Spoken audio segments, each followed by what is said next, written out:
Это не Украина, это Грозный. Грозный стерли с лица земли в 1999-м. Его превратили в самый разрушенный город Европы. И спустя 25 лет та же история повторилась и повторяется в Украине. В октябре 1999 года российская авиация и артиллерия начали массированные обстрелы Грозного. 21 октября по центру города нанесли ракетный удар, накрыли рынок, роддом и мечеть. Погибли до 120 человек, около 400 ранены.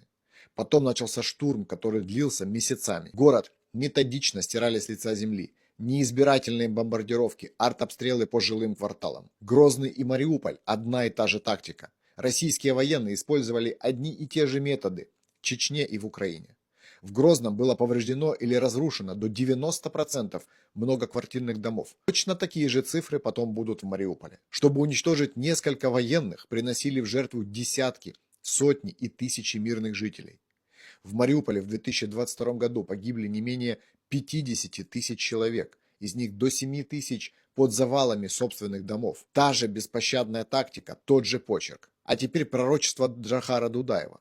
Джохар Дудаев, первый президент Чеченской республики Ичкерия, еще в 1995 году предупреждал мир о том, что Россия – это страна-агрессор и террорист. Он говорил буквально следующее.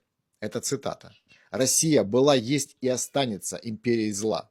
И самое невероятное, он предсказал войну России с Украиной 25 лет назад.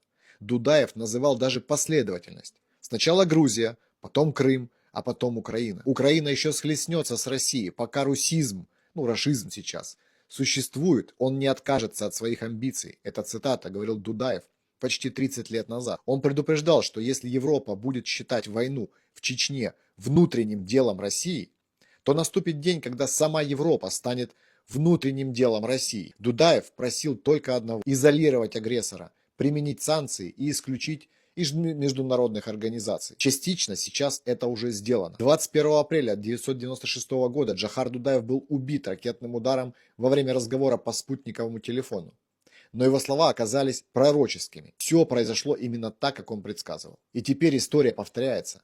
Европа и США помогают Украине ровно настолько, чтобы мы не умерли, но не так, чтобы мы победили. Хотя есть для этого все, что нужно. Ресурсы, оружие, деньги. Дай бог, чтобы не сбылись слова Дудаева про Европу.